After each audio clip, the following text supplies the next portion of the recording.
Bien, ahí está entonces. Claro que sí, muy bien. Se está viendo se está viendo la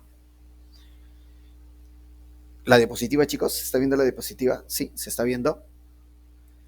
Muy bien, empezamos entonces. Mira, ya hemos hecho las preguntitas, ya hemos terminado ese conjunto de preguntas. Entonces vamos ahora con con este tema, ¿ya? Guerra Fría, vamos a terminar la Guerra Fría y vamos a avanzar con el mundo contemporáneo. Hoy día vamos a terminar prácticamente los temas de historia universal y a partir de la próxima semana hacemos como un repaso con preguntas, como debe ser. Pero acá también hay preguntas, a ver, vamos a ver, mira. Guerra Fría parte 2. Nosotros la sesión anterior habíamos iniciado el tema de Guerra Fría. Recuerda que es el periodo posterior a la Segunda Guerra Mundial. Pero la Guerra Fría tiene tres momentos, ¿no? La Primera Guerra Fría, que yo les había comentado, que es el inicio de la Guerra Fría con bastante desconfianza, ¿no? Entre Estados Unidos liberal y la Unión Soviética comunista, ¿no? Y había bastante desconfianza y le llamaban a esa Primera Guerra Fría de contención, decían de contención. De ahí hay un segundo momento, hay un segundo momento de la Guerra Fría que es la coexistencia pacífica, donde el líder soviético Nikita Khrushchev, él plantea una manera de relajar, ¿no? Relajar las relaciones entre Estados Unidos y la Unión Soviética, porque Nikita Khrushchev se dio cuenta que la Unión Soviética estaba empezando un serio problema de crisis económica. Y entonces la idea de Khrushchev era no destinar tanto dinero en esta situación de la Guerra Fría y utilizar mejor ese dinero en lo que en mejorar la economía soviética. Esa era su idea de Nikita Khrushchev, ¿no? Por eso plantea la coexistencia pacífica. Pero para su mala suerte, justamente durante la coexistencia pacífica se dieron los momentos más tensos, ¿no? Primero con la construcción del muro de Berlín en 1961, ¿no? Yo les había comentado que la Berlín capitalista, ¿no? Como se le llamaba, gracias a la ayuda norteamericana del Plan Marshall, la Berlín capitalista pues había mejorado bastante, ¿no? Incluso ahí se habla del milagro alemán. Sí, la economía alemana se recupera bien rápido, con, con un buen trabajo, buena educación, un buen nivel de vida, ¿no? Pero mientras que la Berlín capitalista estaba avanzando, la Berlín comunista estaba pues mal, ¿no? Muy mal. Entonces la gente de Berlín comunista cruzaba la avenida, porque era una ciudad dividida, pues, no arbitrariamente, ¿no? La gente de la Berlín comunista se pasaba, pues, ¿no? Para la Berlín capitalista, pues, listo, cruzaron nada más, caminar 2 cuadras era. Y el líder soviético Khrushchev, en vez de intentar que la Berlín comunista mejore, para que la gente de Berlín comunista no vaya a la Berlín capitalista, se le ocurre poner un muro, el muro de Berlín, el muro de Berlín, separando incluso familias, ¿sí? Porque es una ciudad, ¿no? ¿Quién no tiene familia en algún otro lado de la ciudad? Dividiendo familias por décadas, y es más, las personas de Berlín comunista que querían trepar el muro, ir al otro lado, a la Berlín capitalista, eran asesinados. Más de 300 personas fueron asesinadas por el régimen comunista. Por eso el comunismo es malo. Por eso el comunismo es malo. Y su hermano gemelo, el socialismo, también. Muy bien, entonces ahí está. Y fue terrible, ¿no? Fue terrible. Entonces, el muro de Berlín. Eso fue el año 61. Y al año siguiente se da este problema en Cuba, ¿no? La crisis de los misiles, donde se dio la revolución cubana con Fidel Castro, recordemos.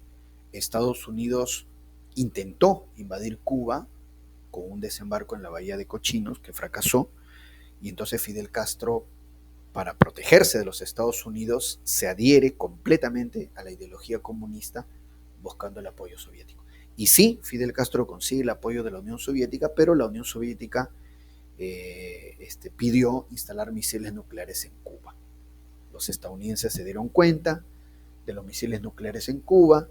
El presidente Kennedy norteamericano mandó rodear, ¿no?, lo que él llamó una cuarentena, rodear Cuba, ¿no? Y en ese momento la gente se puso nerviosa porque justamente habían barcos soviéticos que iban a llegar a Cuba y que tendrían que, ¿no?, romper el cerco norteamericano, ser un ataque directo de un barco norteamericano, un barco soviético, etcétera.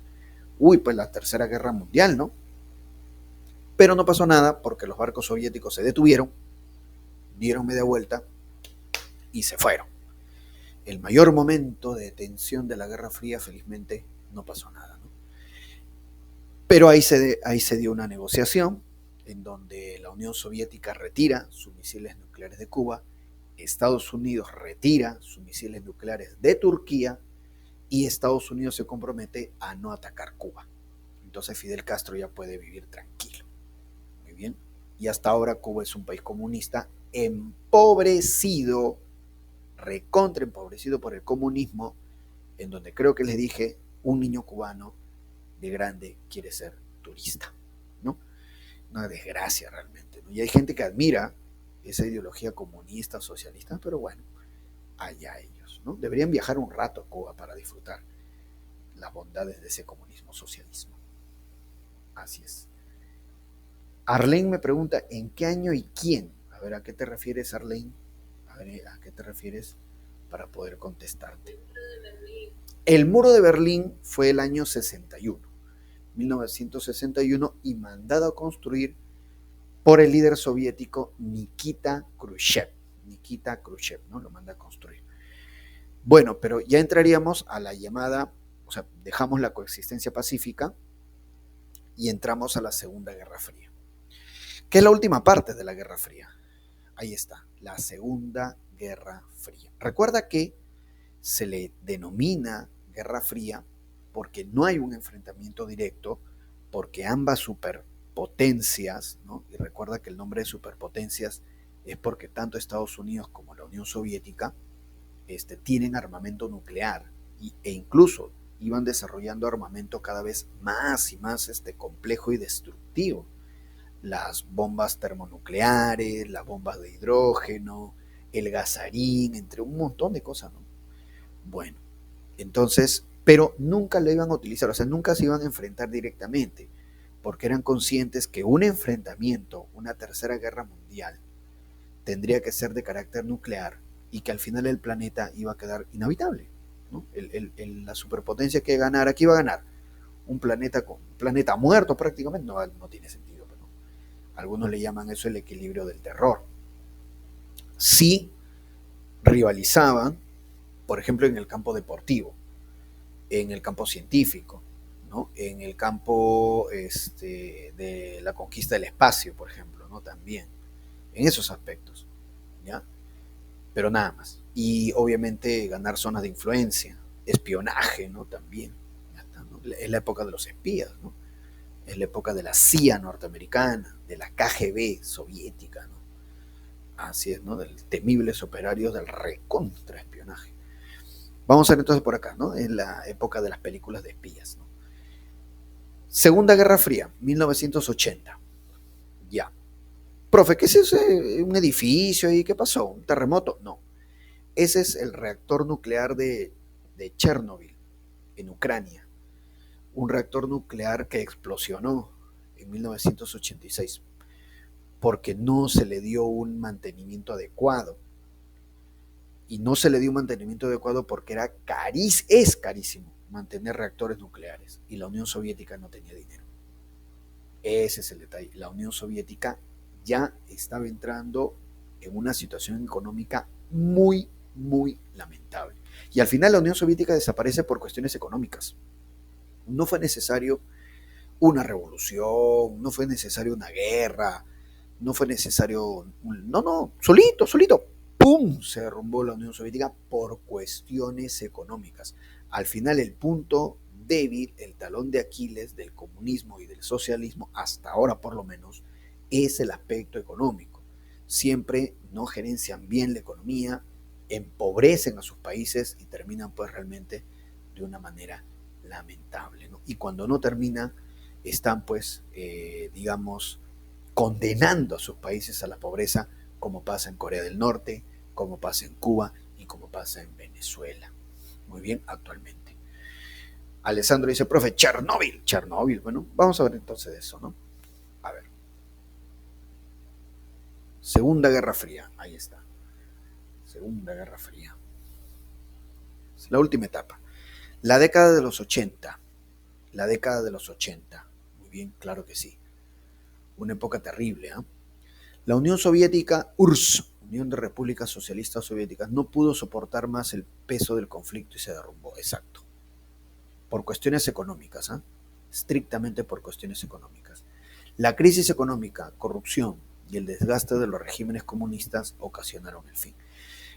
A ver, ahí podemos hablar varios elementos. Primero, que la Unión Soviética ya arrastraba una crisis económica de varias décadas. Ya arrastraba una crisis económica de varias décadas, ¿no? Ese es uno. Dos, un año antes, en 1979, la Unión Soviética invade Afganistán. Afganistán es un país débil, siempre lo ha sido, hasta hoy en día, pero es un país muy difícil de conquistar. Su geografía es muy compleja y así no, de repente, no sea una potencia, los afganos se las ingenian para defender su territorio, ¿no? Entonces, varios imperios han querido invadir Afganistán y han fracasado. Y la Unión Soviética decide invadir Afganistán, considerando a Afganistán pues un país que podía darse, ¿no?, una invasión. ¿Y por qué?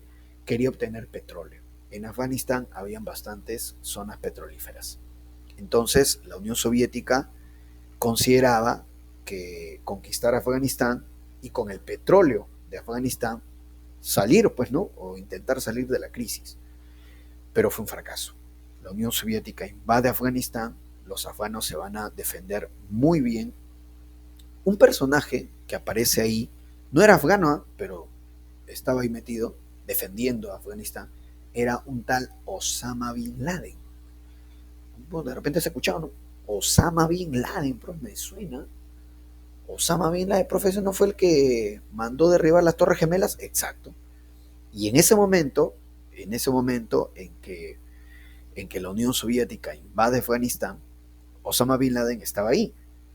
Y increíblemente era aliado de Estados Unidos, porque Estados Unidos apoyaba a la resistencia de los afganos como una forma de debilitar a los soviéticos. La Unión Soviética nunca pudo conquistar Afganistán, nunca pudo acceder al petróleo y lo que iba a ser un negocio termina siendo una sangría de dinero más. Fue un fracaso la invasión a Afganistán, una pérdida de tiempo, de dinero, de prestigio y sobre todo de dinero que la Unión Soviética no tenía. Entonces ya hay un elemento más, una crisis económica de varias décadas, fracasada invasión a Afganistán. Hay otro elemento más. Los soviéticos y los mexicanos, muy bien, cometen un error. El petróleo se está vendiendo a buen precio a fines de los 70, ya iniciando los 80. El petróleo estaba a buen precio. Entonces, mexicanos y soviéticos se emocionan y dicen, como el petróleo se está vendiendo a buen precio, ¿no?, aparentemente hay bastante demanda, vamos a producir más petróleo aprovechando que se está vendiendo a buen precio. Entonces, tanto México como la Unión Soviética se desesperan, sobre todo la Unión Soviética que no tiene plata, ¿no?, y comienzan a producir más petróleo. Saturaron el mercado. Saturaron el mercado. A ver, yo creo que tú sabes un poco de economía. ¿Qué pasa cuando hay una sobreoferta? ¿Qué pasa con el precio del producto? A ver, cuando hay una sobreoferta, ¿no? ¿Qué pasa con el precio? Dime, ¿el precio del producto sube o baja? Baja, exactamente. Baja, ¿verdad? Hay una sobreoferta, no se ha calculado bien, ¿no? Es como si yo llego al paradero y hay 5 combis ahí, ¿no? Y entonces los cobradores vienen y me dicen, Chino, ¿dónde vas? No, acá nomás, a sola, hasta que uno de ellos desesperado me dice, oye, Chino, sube nomás, China nomás. Y ahí yo subo, ¿ve? ¿Por qué? Porque como hay una sobreoferta y se ven y están compitiendo, entonces al final van a tener que bajar su precio. Y el que baje su precio va, en este caso, ¿no? A, entre comillas, ganar, pero la sobreoferta hace bajar el producto. Entonces, los mexicanos y los soviéticos, errados, sobre todo los soviéticos, aumentan la cuota de producción de petróleo. ¿Y qué pasa con el precio del petróleo? Se va al diablo. Y eso va a ser bien trágico, ¿eh? Porque entonces baja el precio del petróleo y baja el precio de todas las demás materias primas. Se produce una crisis económica. Y esa crisis económica, por culpa de México y la Unión Soviética, dura toda la década de los 80. Por eso la década de los 80 es una década bien pobre, ¿eh? Bien pobre. Y eso afectó al Perú, porque el Perú ya estaba en crisis también. El Perú ya a ratos parecía la Unión Soviética, estaba en crisis. Y el Perú entra a la década de los 80 en crisis y encima con esta baja del precio de las materias primas. Y en caso del Perú, con terrorismo, narcotráfico, fenómeno del niño y un desastre. Pobre Perú, ¿no? Esa etapa fue muy dolorosa, sobre todo por el terrorismo. Terrible, terrible. Y toda Latinoamérica se vio afectada, todo el mundo prácticamente, y por eso a la década de los 80 le dicen la década perdida. A los 80 la década perdida. No perdida. Más tú preguntas a tus padres, ¿cómo eran los 80? Recontra misio. Tanto es así que la gente se iba del país. La gente decía, no, acá no hay futuro, tío. La gente se iba. Entonces así, y en gran parte de Latinoamérica. Muy bien, entonces vamos a ver acá. La crisis económica, ¿eh? Devoró a la Unión Soviética. Para 1985, él asume el mando en la Unión Soviética Mikhail Gorbachev. Este es el último líder de la Unión Soviética. Intentó mejorar la situación, no pudo, y finalmente la Unión Soviética desaparece. Mikhail Gorbachev, ahí lo vamos a mencionar varias veces. Se hace evidente que la guerra de Afganistán es un desastre. Claro, obviamente, es lo que te dije. Entraron a Afganistán, no, sí, acá al toque nomás, ya encontramos el petróleo, nada, tío. Los afganos se defendieron muy bien y ahí estaba Osama Bin Laden, increíblemente colaborando con Estados Unidos, ¿no? ¿Quién diría? Luego dice por acá, Gorbachev se reúne con Reagan en Ginebra. Claro, ya esta es la parte final, cuando Gorbachev va reconociendo que la Unión Soviética ya no puede, ¿no? Competir en la Guerra Fría. Tras la caída del muro de Berlín y los acontecimientos en Europa, Gorbachev se reúne con Bush en Malta. Bueno, ahorita vamos a ver esto. Tenemos acá, bueno, este es el mapa de la Unión Soviética. Este es el mapa de la Unión Soviética.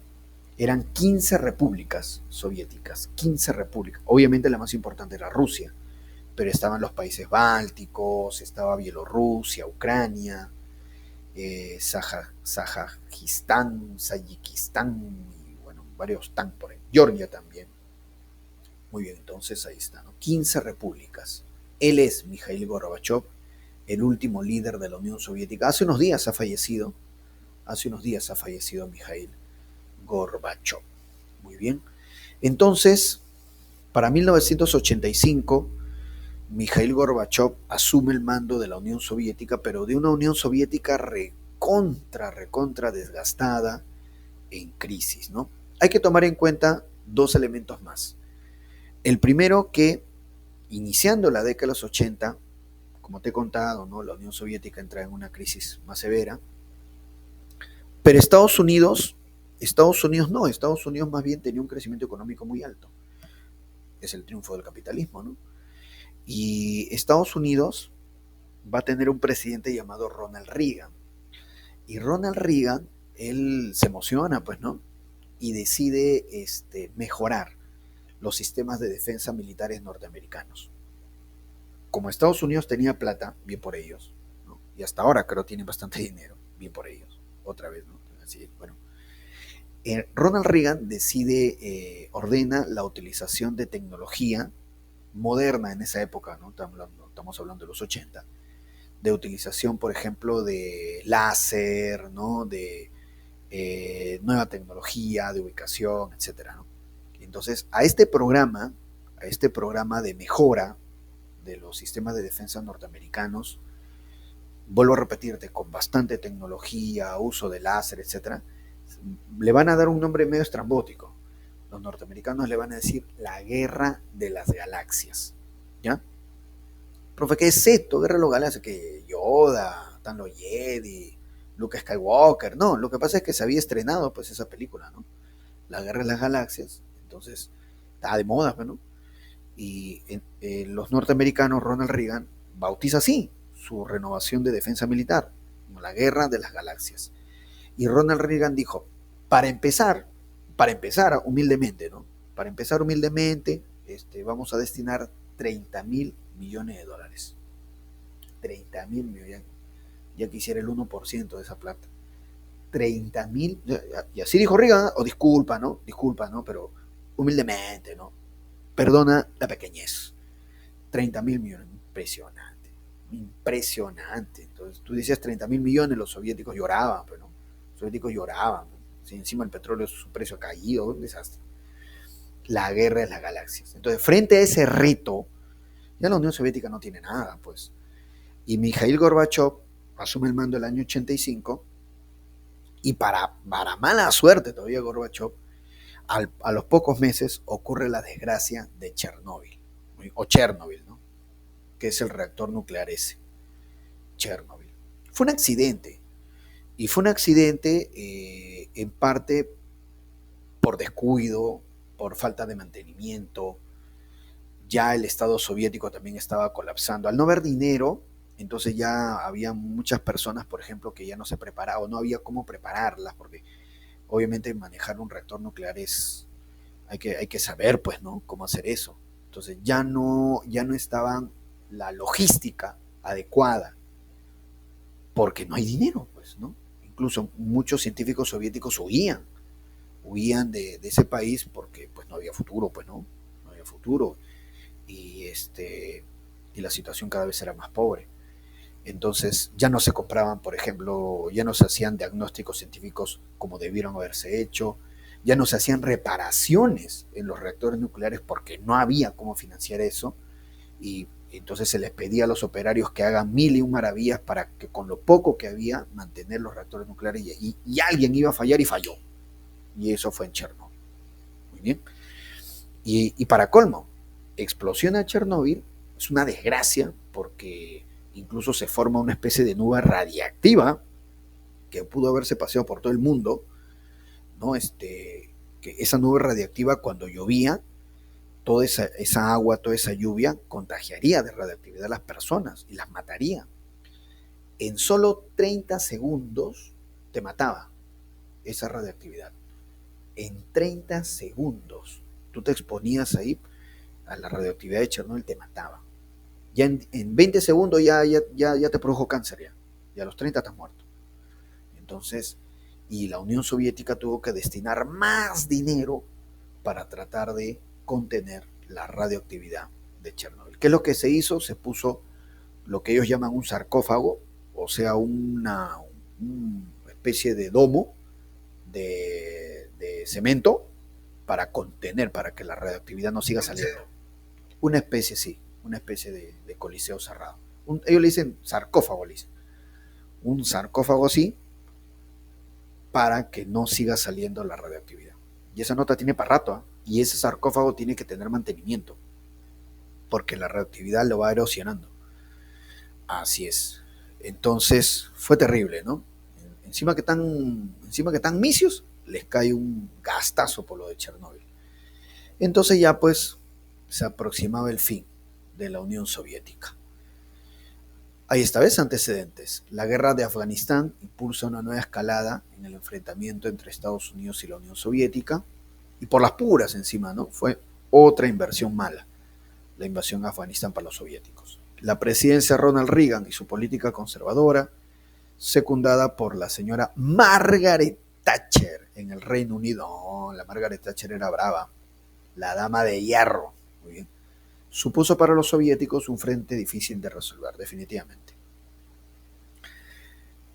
Tras los breves regímenes de Yuri Andropov y Konstantin Chernenko es acá, asumiría la dirección Mikhail Gorbachev, y con él se iniciaría el desmantelamiento del régimen. Caída del socialismo. Sí, a la desaparición, ¿no?, de la Unión Soviética se le llama así también. Caída del socialismo real. Ahora, vamos a indicar lo siguiente. ¿Qué medidas va a dar Gorbachev intentando salvar a la Unión Soviética? Básicamente dos, ¿ya? Pero bueno, no lo logró, ¿no? Pero vamos a ver acá. A ver, por ejemplo, acá nos dice, la Unión Soviética no podía ya los gastos que se necesitaban para sostener la competencia. No, pero no tiene dinero. Man. Carrera armamentística ni hablar, no hay dinero. El estancamiento y su crisis económica, caída de los precios del petróleo. Pero eso en parte es su culpa, yo les dije. En parte es la culpa de los soviéticos y los mexicanos. Estos brutos, ¿no? Incrementan la producción de petróleo y desploman el precio del petróleo. Entonces ya, pues, se desesperaron y fregaron a toda Latinoamérica, dicho ese paso. El costo de apoyar a sus países satélites. Sí, recuerda que la Unión Soviética tenía que destinar también dinero para los países que estaban bajo su influencia, que eran los países de Europa Oriental, ¿no? Los que estaban dentro de la cortina de hierro. Polonia, Checoslovaquia, Bulgaria, Hungría, ¿no? Entonces, esos países demandaban gastos también, mantener el muro de Berlín, cuidar el muro, aunque a ti te parezca poca cosa, no, todo eso demandaba gastos. Entonces, también ese era un gasto que la Unión Soviética tenía que afrontar. Dice el estadounidense, el presidente norteamericano Ronald Reagan había amenazado con un ambicioso plan de defensa con misiles que se conoció como el nombre de la Guerra de la Galaxia, ¿no? Impresionante. Se alucinaba Steven Spielberg, Ronald Reagan. Gorbachev pone en marcha, listo. Entonces acá vamos a ver la retirada de Afganistán. Bueno, pero ya habían gastado un montón de plata ahí. La reestructuración, perdón, la perestroika. Ya, mira, la perestroika es una apertura económica. O sea, la perestroika ya es práctica, de una u otra manera, reconocer que el comunismo a nivel económico no funciona. ¿Qué novedad? ¿Qué novedad? ¿Qué novedad? Que el comunismo, socialismo a nivel económico no funciona. ¿Qué novedad? Como que se tardaron un poco, ¿no? 4 décadas para entender algo que ya se sabe y que increíblemente algunos insisten, bueno, allá de ellos. Entonces, ¿qué novedad? Entonces, la perestroika es la apertura económica. O sea, permitir que venga inversión extranjera a la Unión Soviética, que venga inversión extranjera, incluso algunas empresas estatales que no generan, que no son productivas, que solamente generan gastos, cerrarlas o venderlas, ¿no? Y claro, alguien por ahí dirá, profe, pero eso no es capitalismo. Exacto. Pero ya que le queda, entonces ya la perestroika ya es se denomina así, apertura económica. Atraer inversiones, muy bien, que vengan empresas extranjeras, ¿no?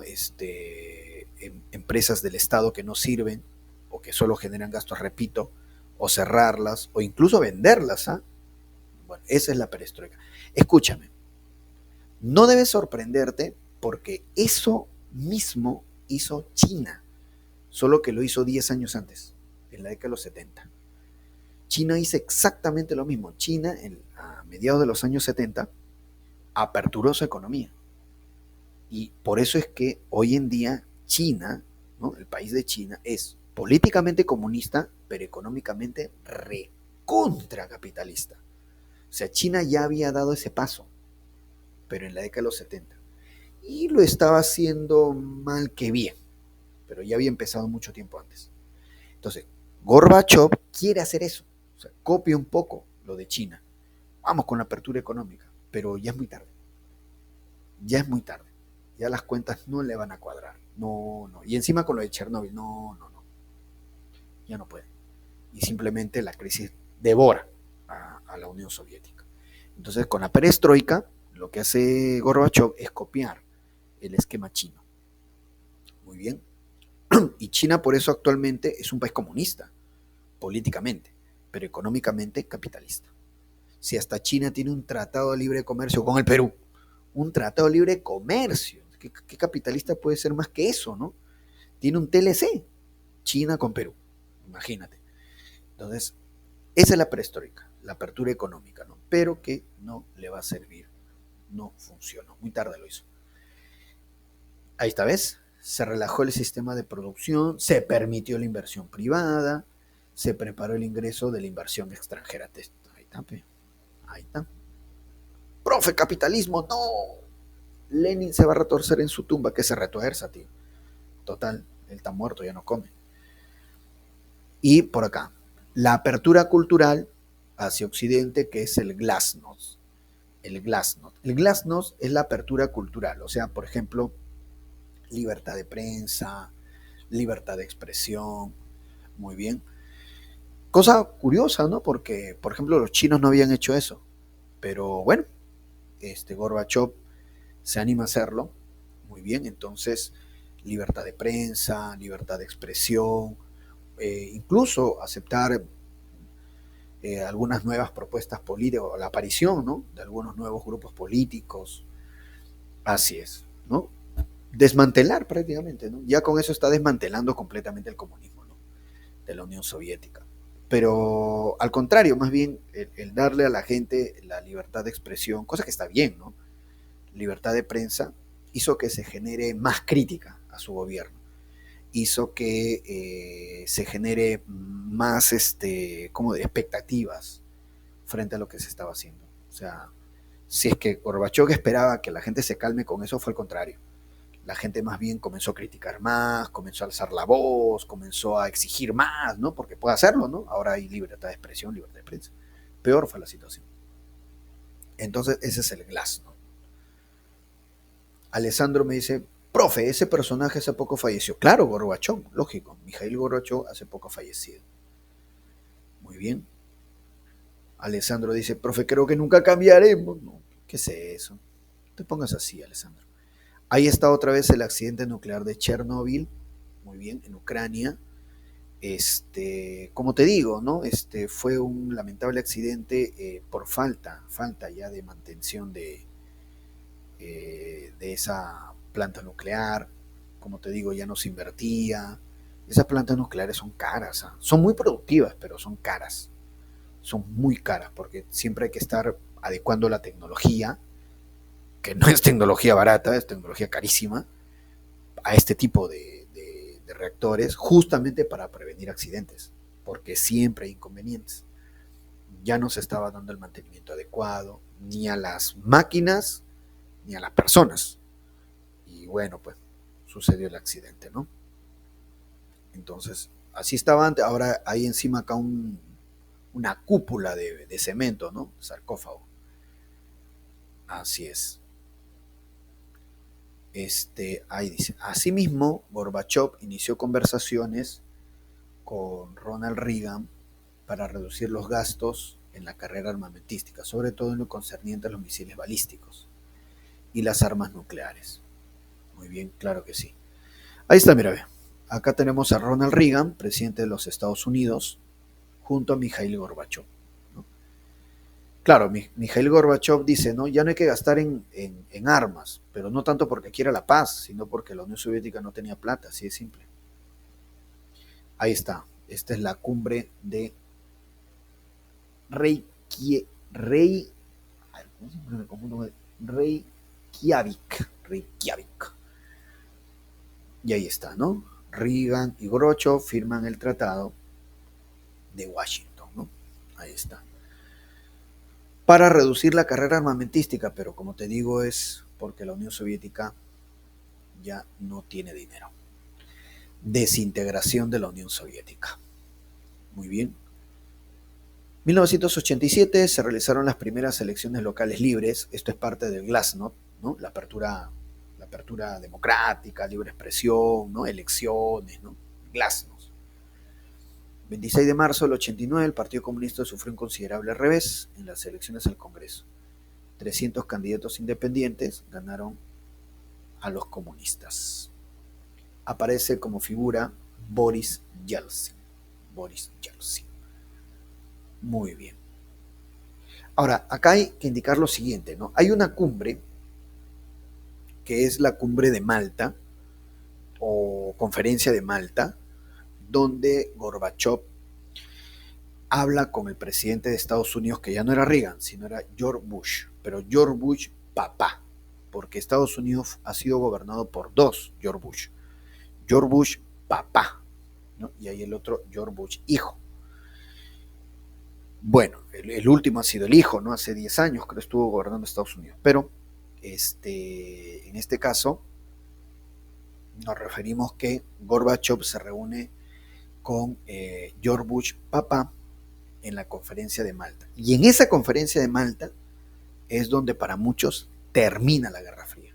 Porque ya en esa conferencia de Malta, Gorbachev le dice al presidente norteamericano Bush que la Unión Soviética no puede competir. O sea, ya no sabe qué hacer Gorbachev. Dice, no sé qué, ya no podemos competir, ya no podemos estar a la altura de la Guerra Fría, ¿no? Y Casito Masi hasta le pide plata.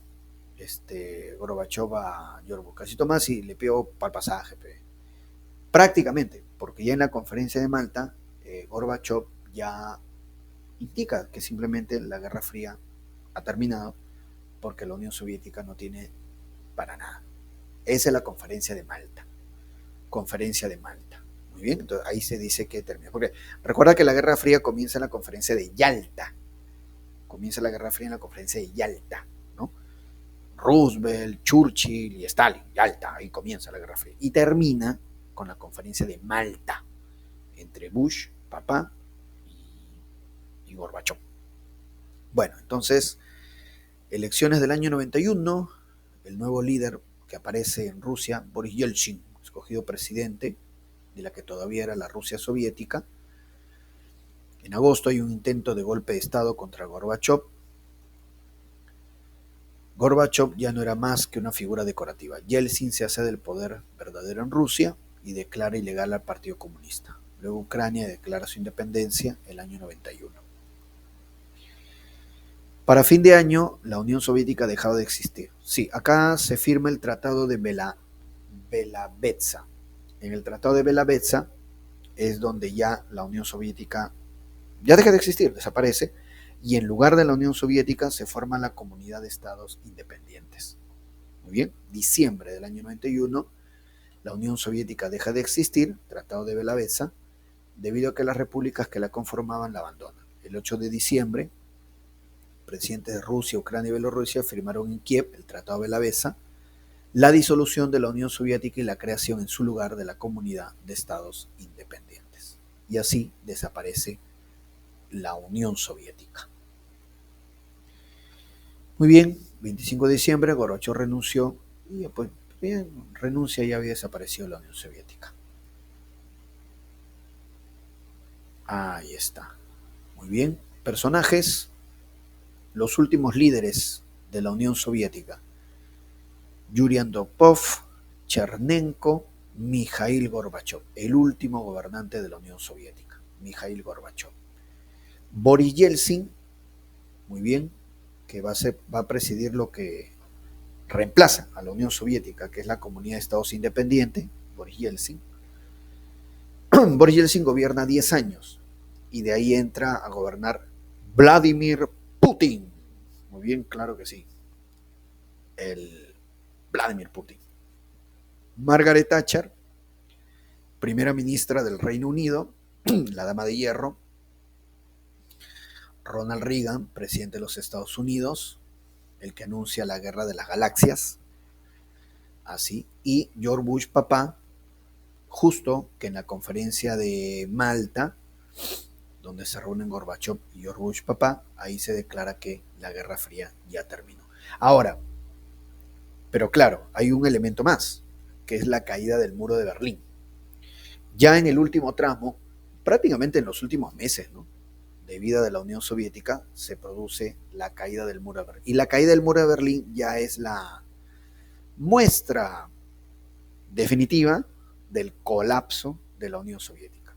Porque muchos no creían, ni los mismos estadounidenses estaban tan seguros de la crisis que vivía la Unión Soviética. O sea, se sabía que la Unión Soviética estaba en crisis.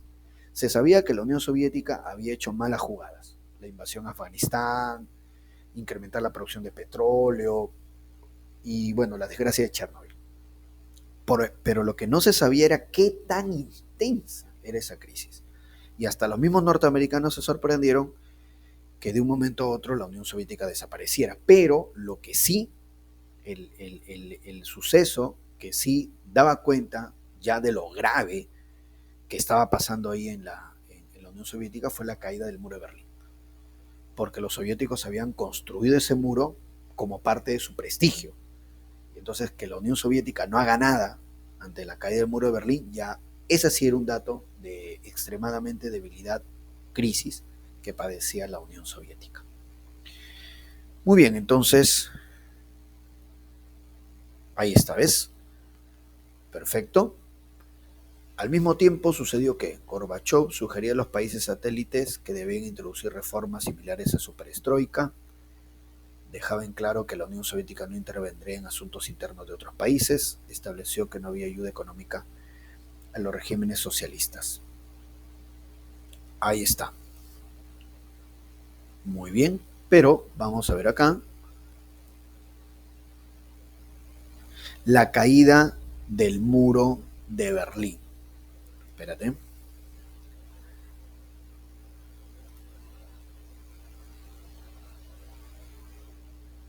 La caída del muro de Berlín fue en octubre de 1989. Noviembre, ¿no? Noviembre. Noviembre de 1989. Noviembre del 89. Ahora mira, cae el muro de Berlín. El muro de Berlín puede ser un muro antipático, ¿no? Como yo te había mencionado, el muro de Berlín dividía la ciudad de Berlín, la Berlín capitalista de la Berlín comunista, ¿no? Y que 300 personas habían muerto tratando de trepar el muro de Berlín hacia el otro lado. Claro, entonces era un muro antipático. En noviembre de 1989, la gente salió espontáneamente a las calles con picos, palas, combas, y comenzaron a destruir el muro. Ahora, ¿por qué? ¿Por qué la Unión Soviética no defendió el muro?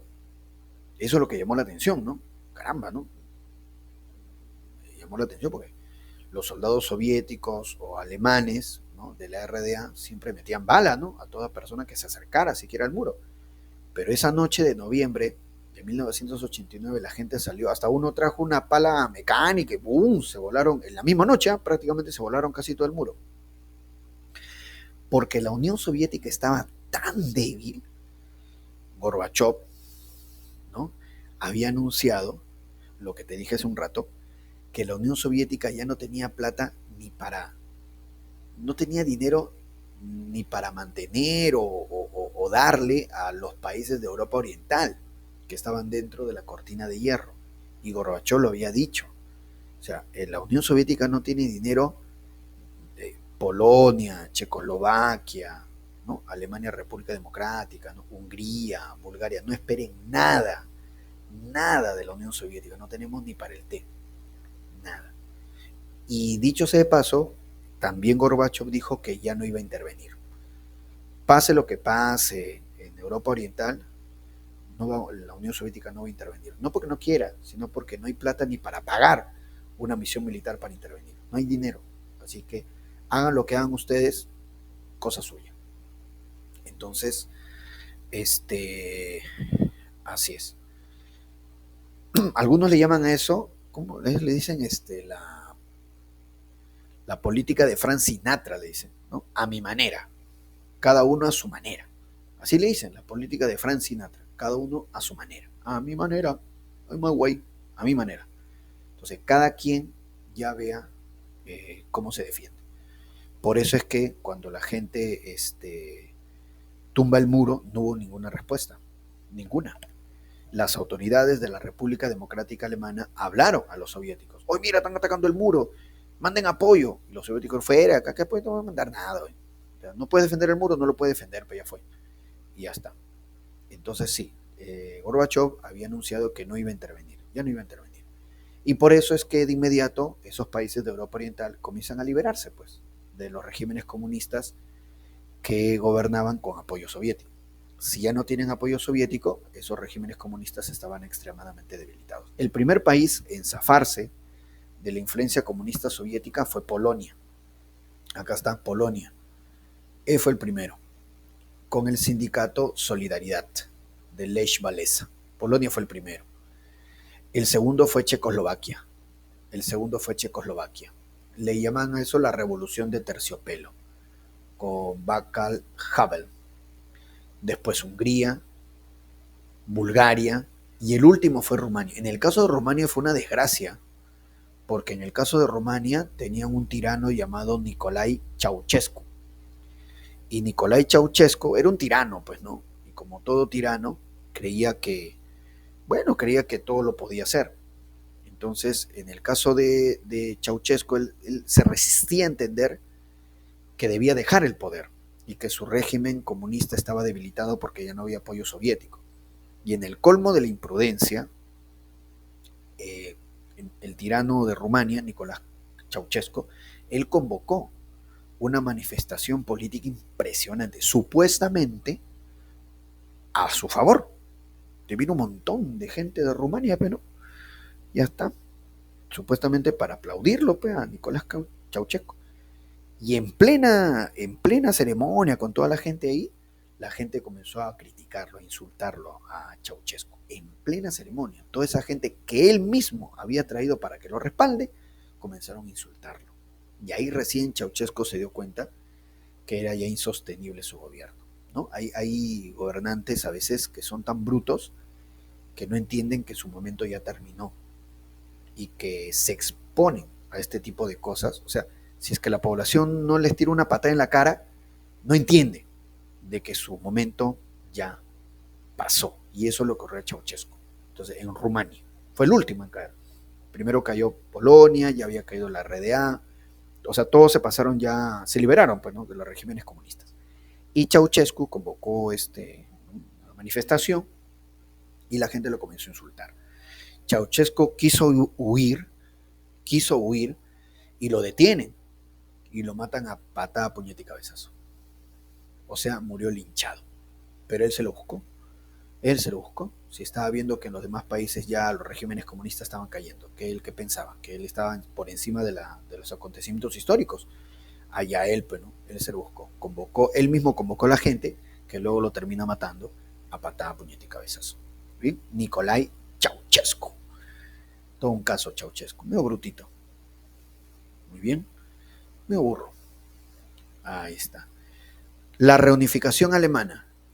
Vamos a ver acá. Mira. Tenemos la República Federal Alemana. Muy bien. Ahí está. Y la República Democrática. Las dos Alemanias. Pues la RFA era capitalista y la RDA era comunista, ¿no? Muy bien. Con este acontecimiento se inicia la caída del bloque comunista. La Alemania unificada se ha convertido en el motor de la Unión Europea y una de las principales potencias económicas. Antecedentes, ¿no? Bueno, obviamente que luego de la Segunda Guerra Mundial Alemania se había dividido, ¿no? Bueno, este es el antecedente del Imperio Alemán, la época de Hitler, y así había quedado, ¿no? Estas son las dos Alemanias. De celeste, la República Federal Alemana, capitalista, y por este otro lado, la República Democrática Alemana. Bueno, se reunifican y más que reunificarse, porque recuerda que la Alemania capitalista, la RFA, era una Alemania poderosa económicamente, y la Alemania, la RDA, era una Alemania empobrecida. Entonces, prácticamente lo que ocurre es que la Alemania capitalista absorbe, devora a la Alemania comunista. O sea, la RFA absorbe a la RDA. Y quien va a dirigir el proceso es el canciller de la República Federal Alemana, Helmut Kohl, el canciller de la reunificación. Muy bien. A ver. Situación posguerra. Los aliados habían dividido el territorio de Alemania en 4 zonas de ocupación.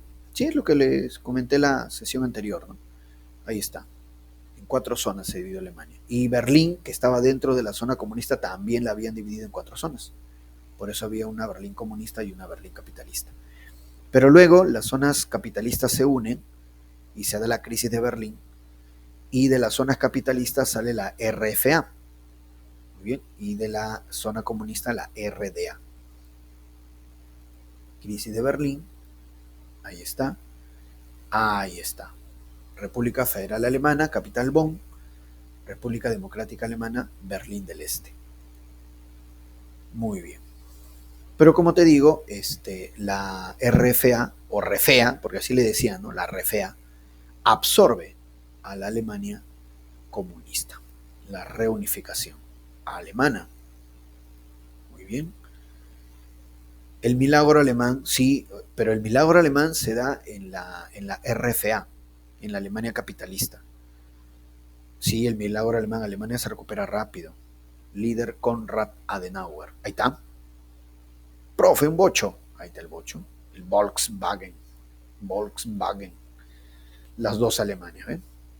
Presupuesto en educación, la RFA capitalista 9%. Automóviles por 100 familias, 83 familias tienen automóvil y en la RDA solo 48. Televisión a color, caramba, qué chévere. 86 familias de 100, en la RDA 39. Y ahí está entonces el triunfo del capitalismo, ¿no? Así es, ahí está, ¿no? Mercedes-Benz, Porsche, Audi, entre otros. No, no, este no es Audi, este es otra marca. Muy bien, entonces, por eso es lo que decimos que la República Federal Alemana absorbe a la RDA. El muro de Berlín, muy bien, ahí vemos ahí trataban de cruzar el muro, pero era peligroso, te van a matar ahí, te matan, ¿eh? Muy bien, Berlín Oeste, o sea, la Berlín capitalista y la Berlín Este, ¿no? Ahí está. Muy bien. Este es uno de los primeros en morir, tratando de cruzar el muro. Peter Fetcher. Muy bien. Y sí, la canción de Nino Bravo, libre como el viento, yo soy libre. Entonces ahí está, ¿no? En honor a Peter Fetcher, uno de los primeros en intentar pasar el muro y fue asesinado por los soldados de la República Democrática Alemana, de la Alemania comunista. Ahí está. Caída del muro de Berlín. En una sola noche nomás lo tumbaron, como te digo, porque ya la Unión Soviética no iba a prestar ningún apoyo a la República Democrática Alemana ni a ningún país de Europa Oriental. Ahí está, muy bien. El último líder de la República Democrática Alemana, Egon Krenz. Y viene, ahí está, ¿ves? 9 de noviembre del año 89 se dio la caída del muro de Berlín. Profe, ¿cómo que negociaciones 2 más 4? ¿2 más 4, 6? Ya. ¿Por qué 2 más 4? Porque eran dos Alemanias y 4 los países los que se habían repartido Alemania luego de la Segunda Guerra Mundial. Por eso 2 más 4. Dos Alemanias y los 4 países que se habían dividido Alemania. Así es. Muy bien. Y quien dirige el proceso unificador, Helmut Kohl. Helmut Kohl. Ahí está. Dos Alemanias, 4 países que habían ocupado Alemania, ¿no? Estados Unidos, Unión Soviética, Reino Unido, Francia.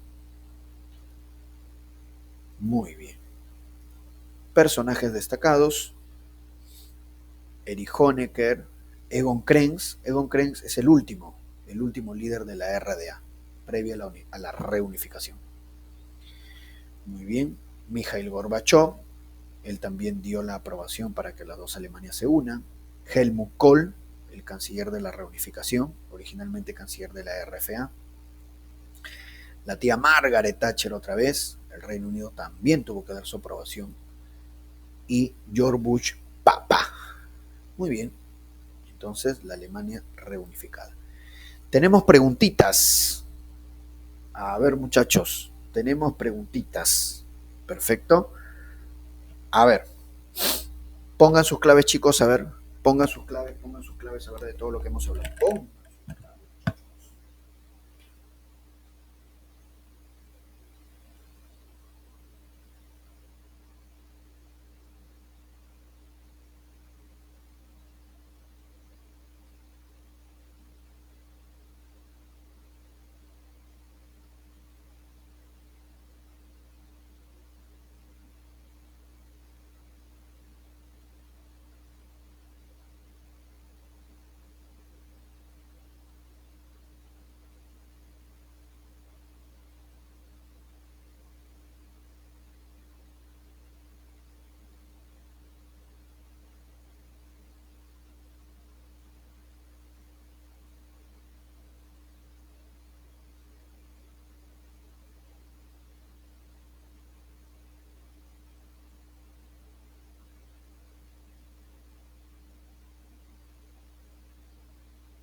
Tommy, ¿cómo está? Buenas tardes.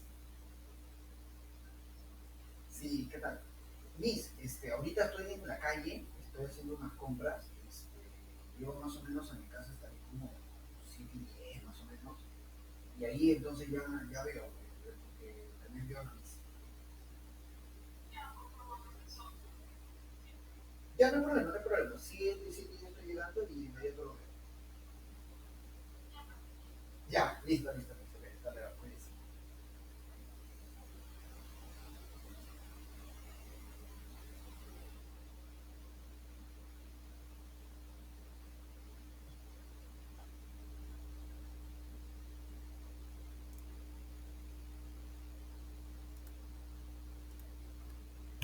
Ya chicos, a ver entonces, vamos a resolver las preguntitas.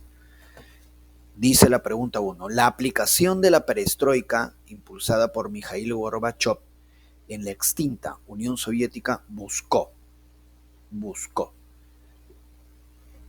Aquí la respuesta sería agüita, ¿verdad?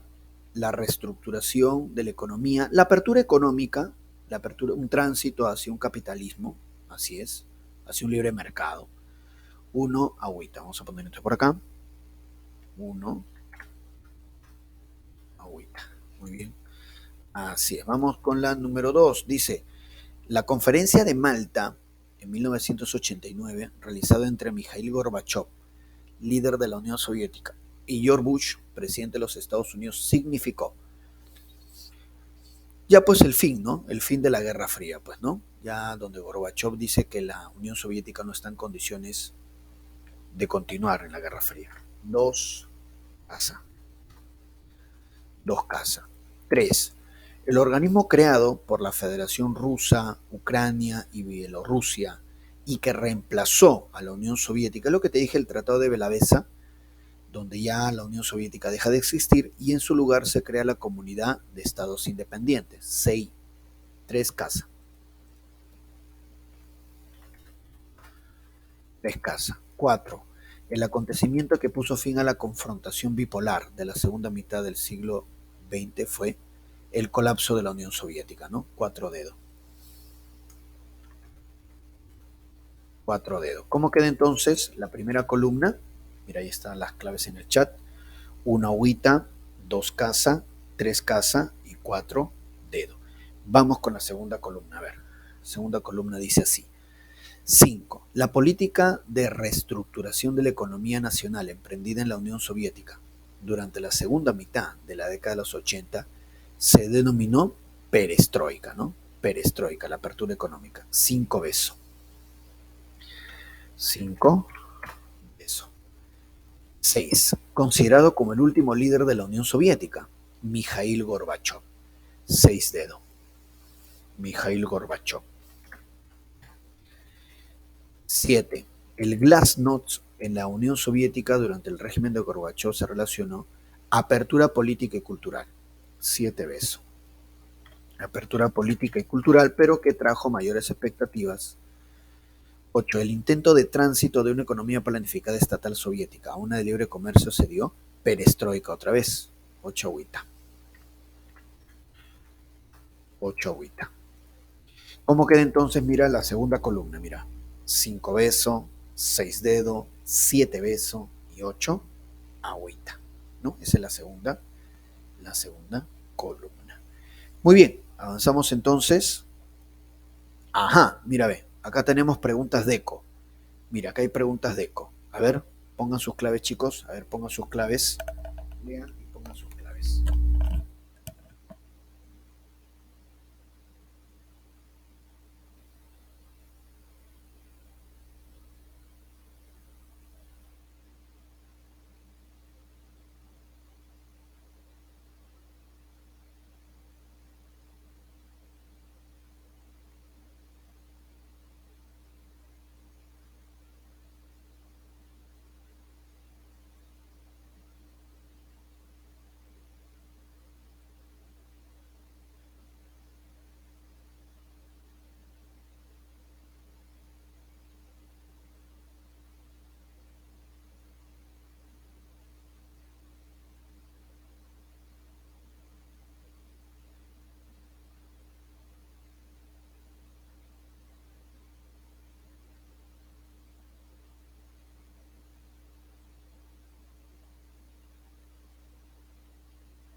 ¿Listo? A ver entonces.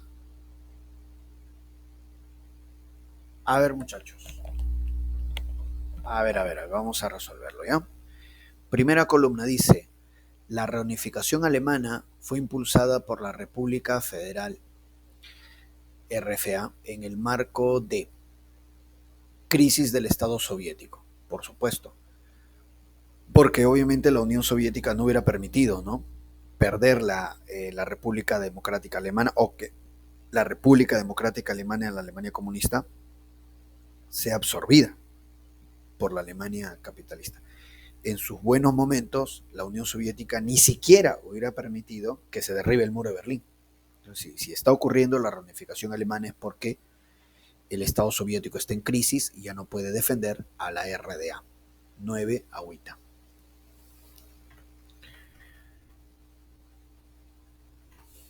9 agüita.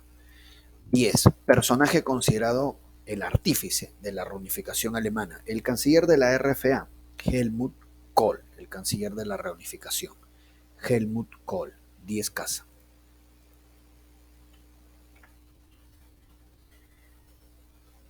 10 casa. 11.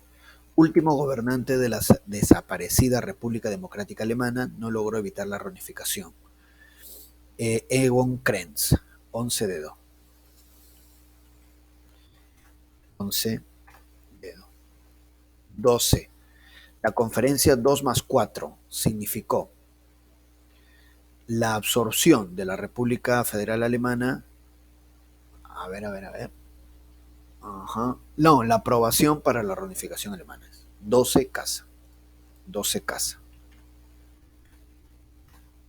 12 casa. Muy bien, entonces mira la primera columna, ahí están las claves en el chat. 9 agüita, 10 casa, 11 dedo y 12 casa. Vamos con la segunda columna, que son preguntas de eco, mira. La segunda columna son preguntas de eco. A ver. 13. El último gobernante de la Unión Soviética, Mikhail Gorbachev, aplicó la política de, puntos suspensivos, como una apertura económica y, puntos suspensivos, como transparencia política. Bueno, me está preguntando las dos políticas que inició Gorbachev como un intento de salvar a la Unión Soviética, ¿no? La apertura económica es la perestroika y la transparencia política es el glasnost. Perestroika, glasnost. 13 dedo. 13 dedo. 14. En la conferencia de Malta se entrevistaron los líderes, puntos suspensivos, de Estados Unidos y, puntos suspensivos, de la Unión Soviética, y se consideró como el fin de la Guerra Fría. En la conferencia de Malta, el líder de Estados Unidos fue George Bush papá, y de la Unión Soviética, obviamente, Mikhail Gorbachev.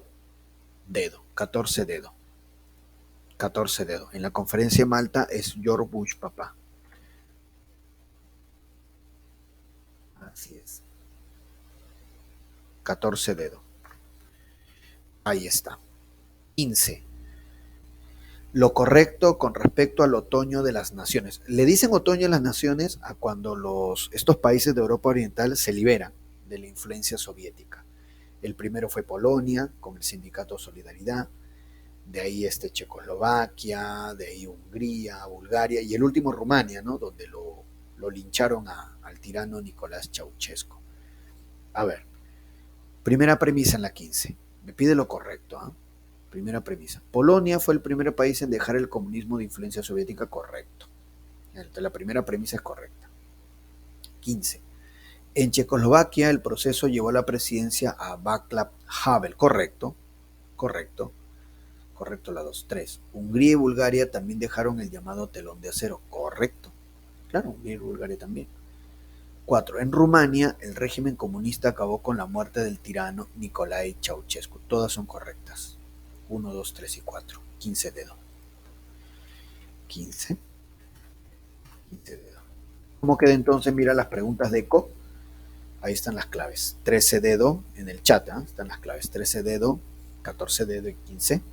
15 dedo. Muy bien. Entonces ya terminaríamos con el llamado mundo contemporáneo. Así es. El llamado nuevo orden mundial. Bueno, En este llamado nuevo orden mundial, chicos, sobre todo lo que se tiene que mencionar es la globalización. La globalización. Así es. Acá nos ponen algunos eventos de Medio Oriente, ¿no? Por ejemplo, la guerra de Irak, cuando Estados Unidos ataca a Irak de Saddam Hussein, claro que sí. Y acá vemos la globalización. ¿Qué es la globalización? O mundialización, también algunos dicen mundialización. Bueno, la globalización es la apertura económica. La apertura económica, facilitar el intercambio comercial a nivel mundial. Eso es. Entonces, con la globalización, por ejemplo, se forman los grandes bloques económicos para incrementar el comercio, los famosos TLC, ¿no? El TLC entre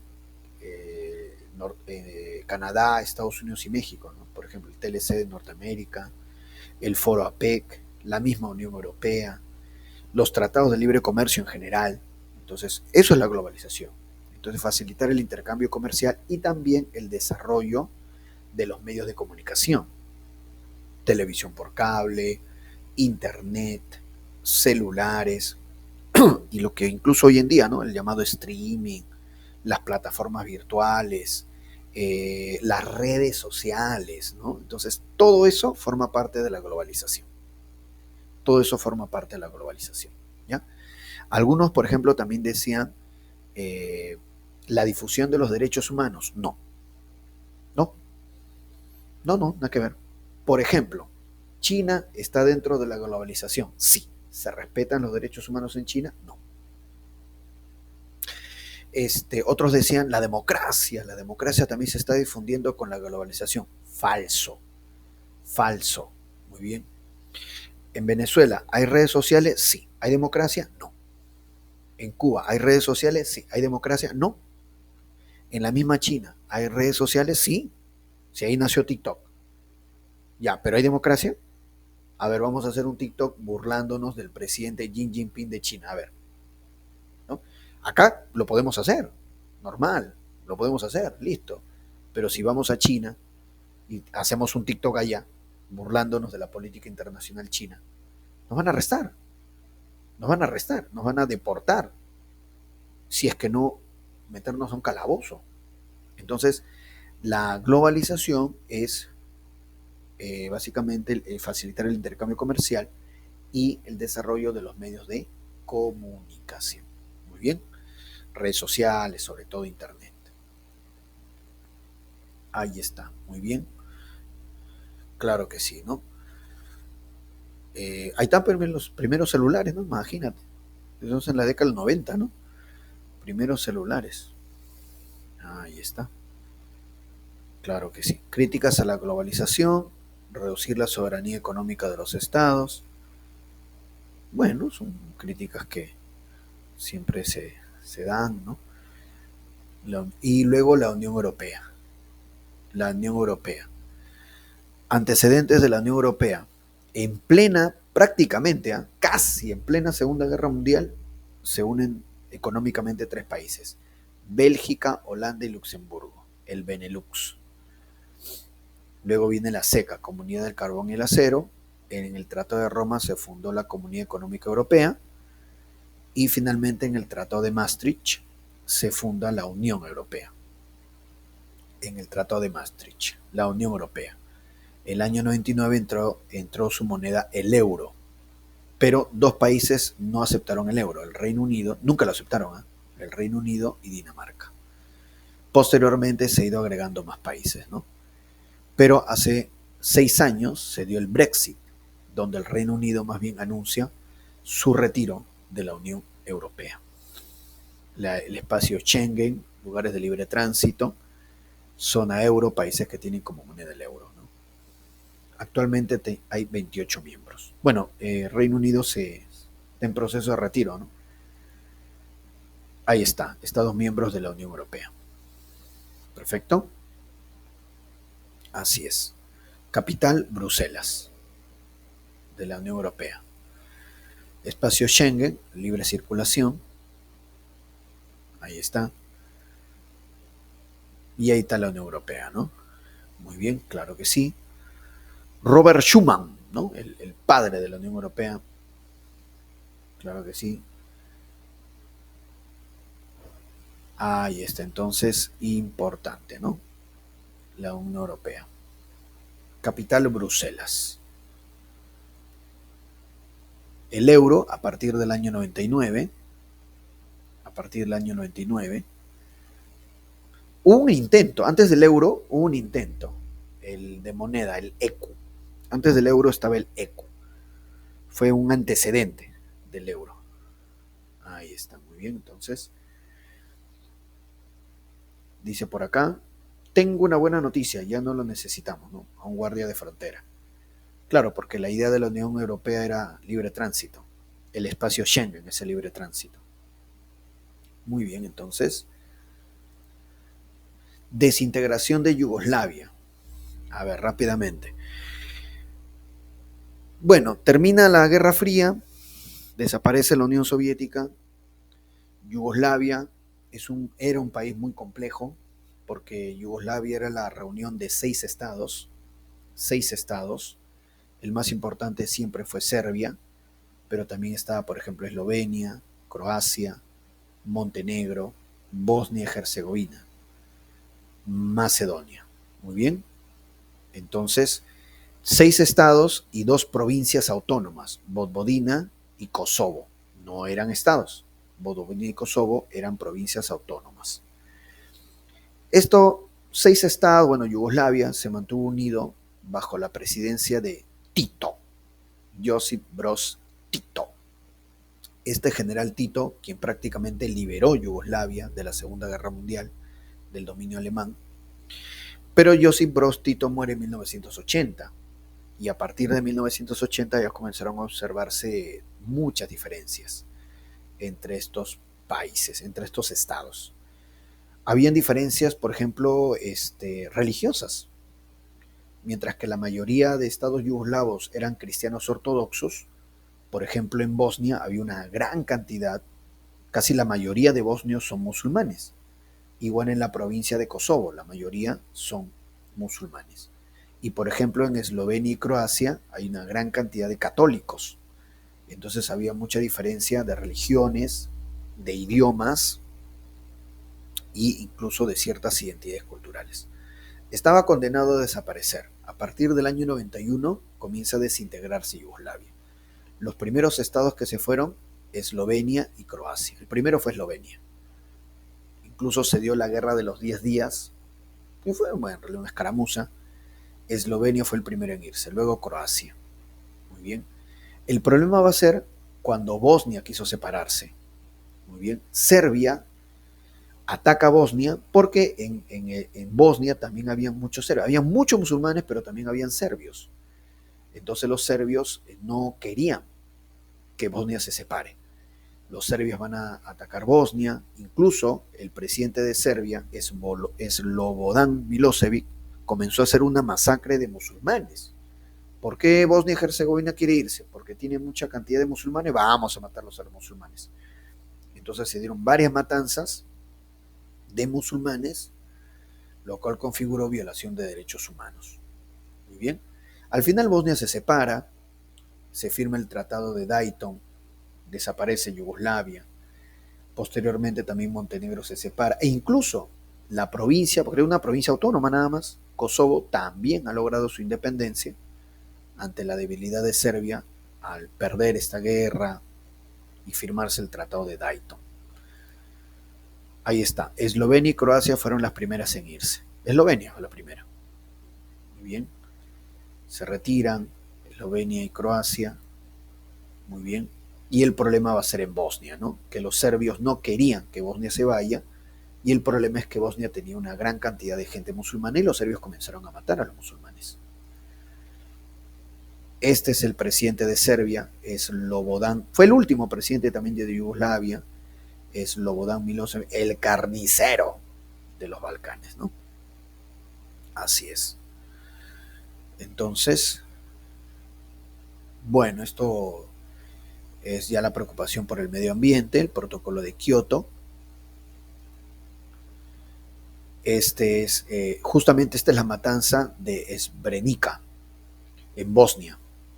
¿no? Los serbios masacraron a un montón de gente musulmana, islámica, la masacre de Srebrenica.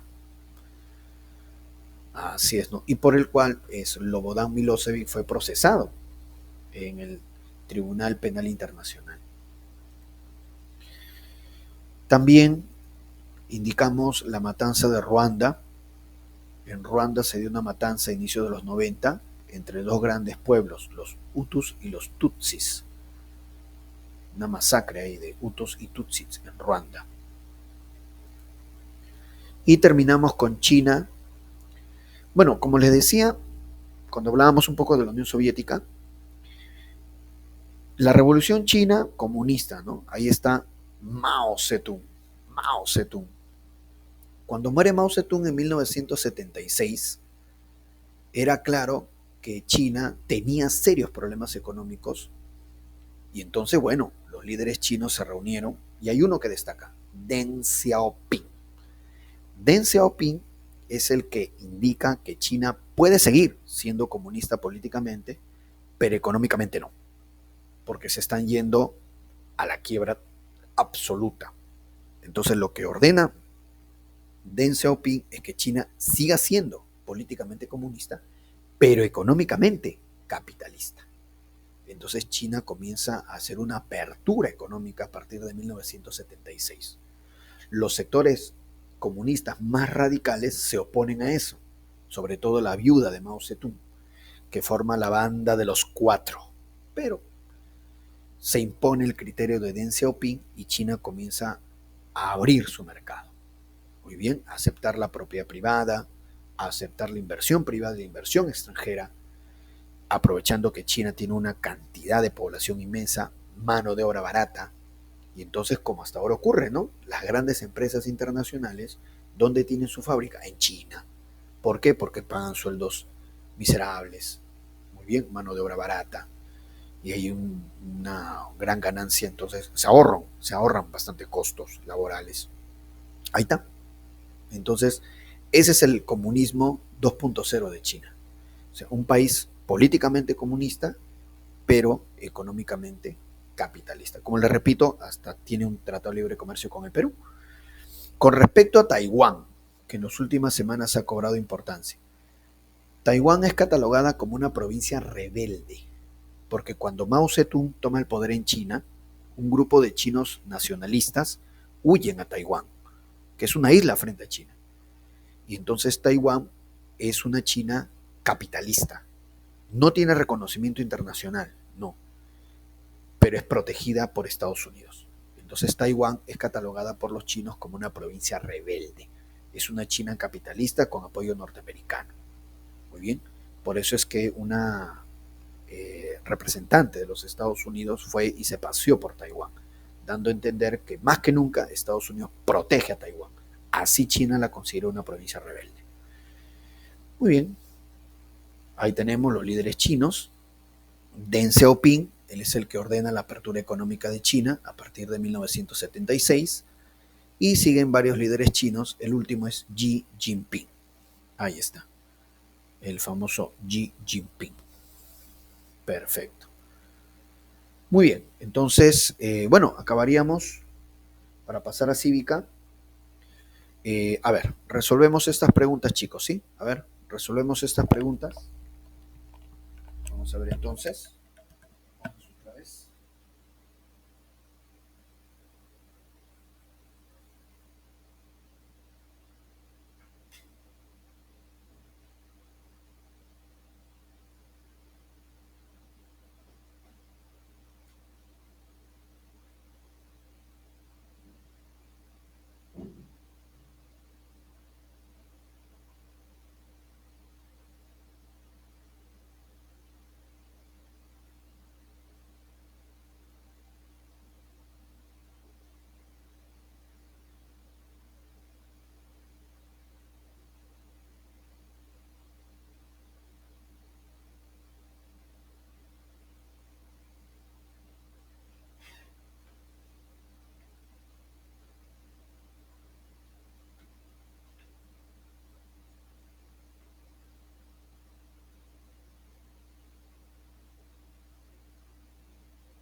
A ver, chicos, vamos a ver entonces, dice la pregunta 16, no corresponde a la globalización. Polarización ideológica, porque la polarización ideológica es justamente el comunismo de la Unión Soviética y el liberalismo de Estados Unidos, que eso ya había terminado. 16 dedos.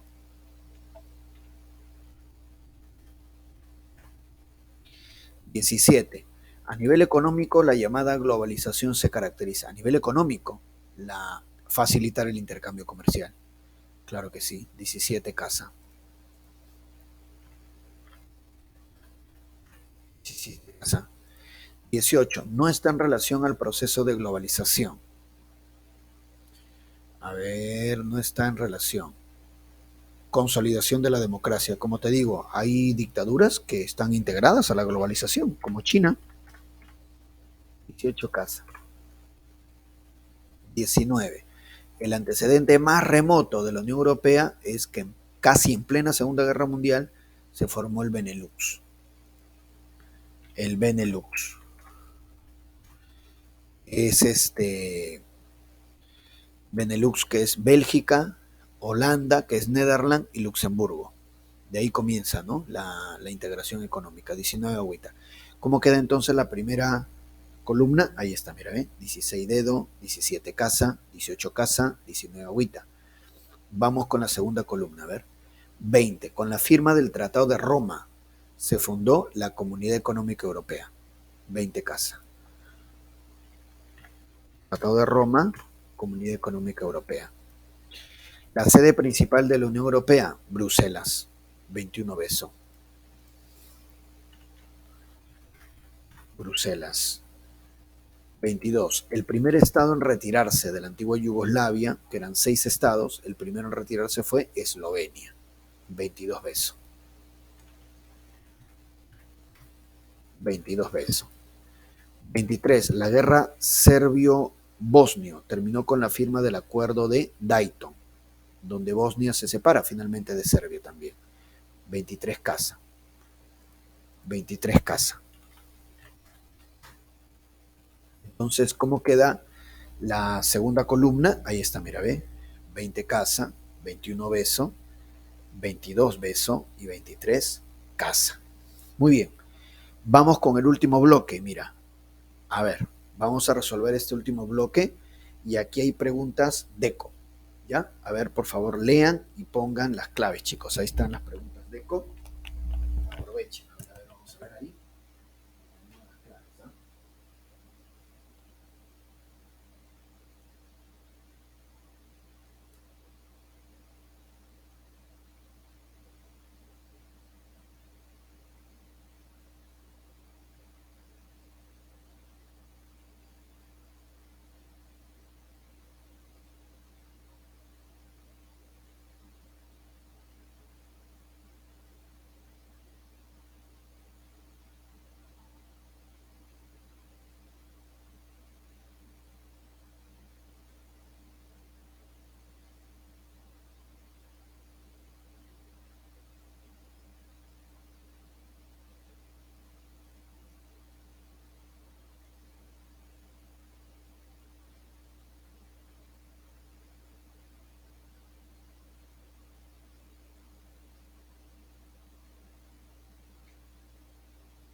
A ver, chicos.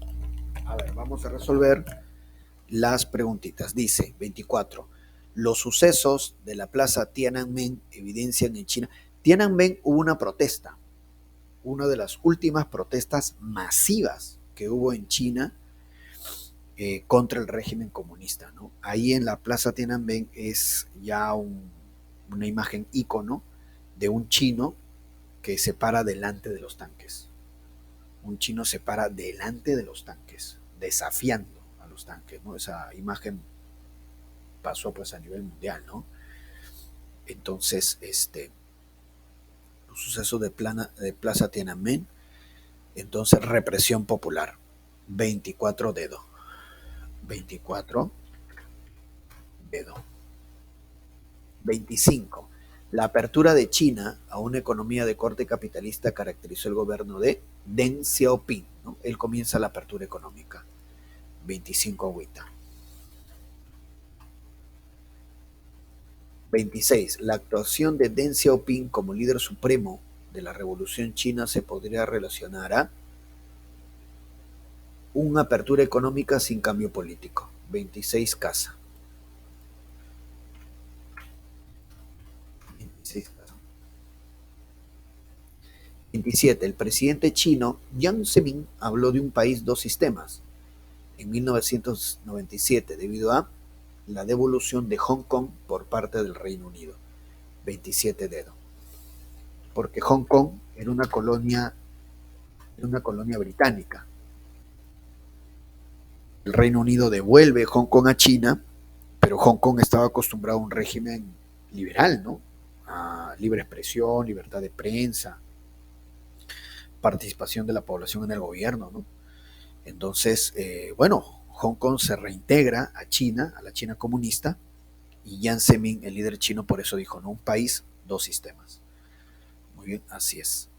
Entonces, las claves de la primera columna ahí están: 24 dedos, 25 agüita, 26 casa, 27 dedos. Vamos entonces por acá con las preguntas de ECO para acabar. 28. En 1999 entró en vigencia el, puntos suspensivos, como moneda de la Unión Europea. Sin embargo, el país de, puntos suspensivos, nunca la aceptó y mantuvo su unidad monetaria nacional. La moneda de la Unión Europea es el euro. ¿Qué país no la aceptó? El Reino Unido. 28 dedos. 28 dedito. 29. En la denominada matanza de Srebrenica fueron ejecutadas unas 8.000 personas del pueblo, puntos suspensivos, por parte de, puntos suspensivos, siendo considerado el mayor asesinato masivo desde la Segunda Guerra Mundial. Claro, recuerda que Bosnia tenía mayoría musulmana, Bosnia quería independizarse de lo que antes era Yugoslavia, y Serbia era quien no quería. Serbia quería quedarse, ocupar Bosnia, ¿no? Y el principal problema era que Bosnia tenía y tiene mayoría de gente musulmana. Entonces los serbios comenzaron a matar a los musulmanes de Bosnia. Ahí es donde se da la matanza de Srebrenica. Y el presidente de Serbia era Slobodan Milosevic. Entonces, pueblo bosnio musulmanes por parte de los serbio-bosnios. 29 casa. 29 casa. 30 dice, indique lo verdadero y lo falso con respecto a la desintegración de Yugoslavia. A ver, premisa 1. ¿Kosovo fue un estado de la antigua Yugoslavia? No. Kosovo no fue estado. Estado era Eslovenia, Croacia, Bosnia, Serbia, Macedonia. Esos eran estados. Muy bien, claro que sí. Kosovo era provincia. Kosovo y Vojvodina eran provincias autónomas, no eran estados. Falso la 1. La 30, la premisa 1 es falsa. Premisa 2. ¿Slobodan Milosevic fue el último presidente de Yugoslavia? Sí, correcto. La 2 es correcta. 3. El carnicero, ¿no?, de los Balcanes.